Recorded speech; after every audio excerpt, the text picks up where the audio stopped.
Ragazzi, guys, let me put it this way.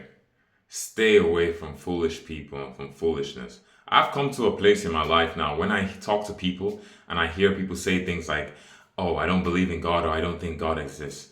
I don't even have the inclination to have that discussion and even worse, an argument about that. Because a person who genuinely chooses to believe such a thing, they may be so intelligent in other things and they may feel that they're intelligent, but truthfully, if you want to believe that and you truly believe that, you're a fool.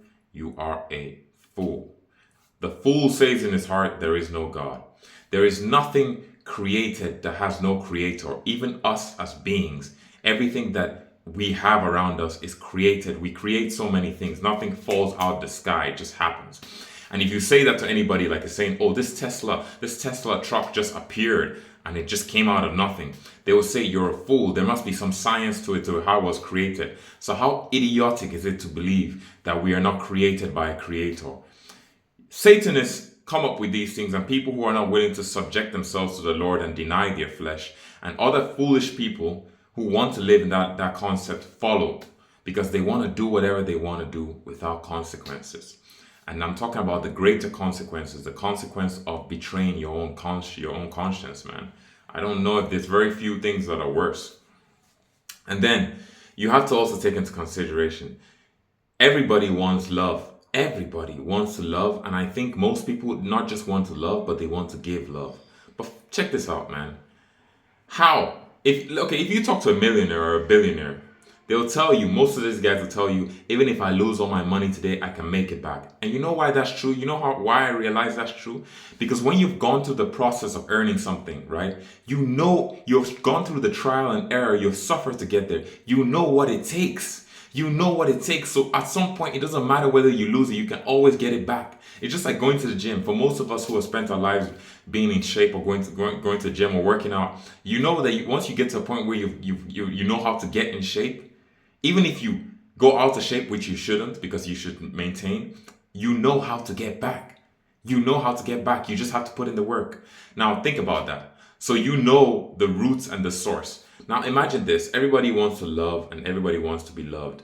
But how can you know what it is like to love or be loved if you do not know the root of love? How can you even know how to live if you do not know the root of life and the source of life?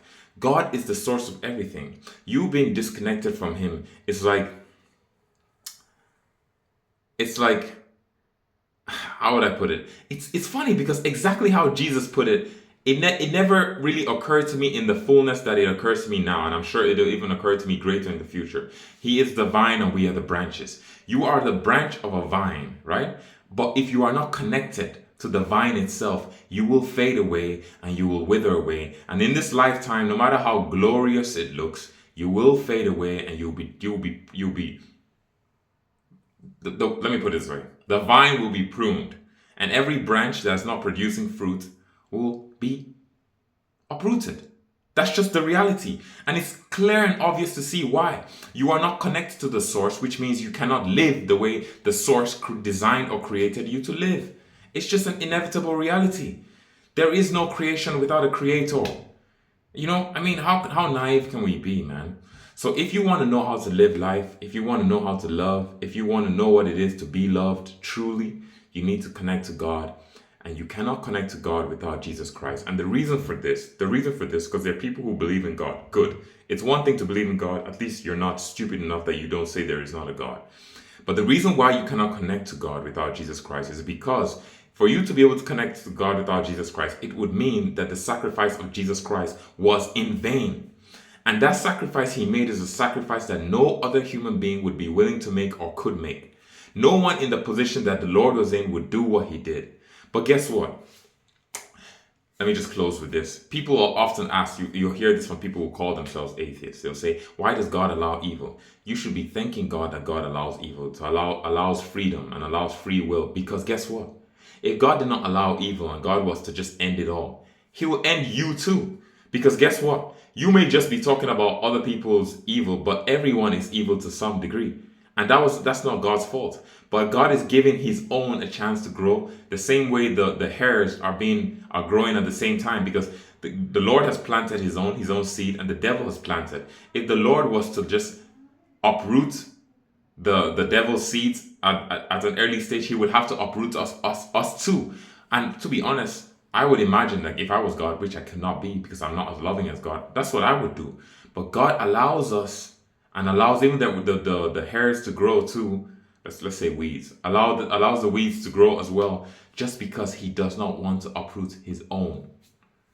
But eventually, when harvest season comes, he will separate those who are his from those who aren't his. Now now I'm talking about all these things, and I wonder if the audience, wherever the audience is going to understand what I'm talking about. But to whom it is meant, it shall be received. And I hope you guys be blessed. Stay true. Find the truth. Don't try to bend the truth to you, because that's what most people who don't believe in God do. Because they don't want to believe in God, they try to bend the truth to a way that suits them instead of bending to the truth. Mate, there's nothing greater than the wisdom and the discipline that comes from wisdom. And the beginning of wisdom is the fear of God, meaning the reverence of God. God bless. Have a good one.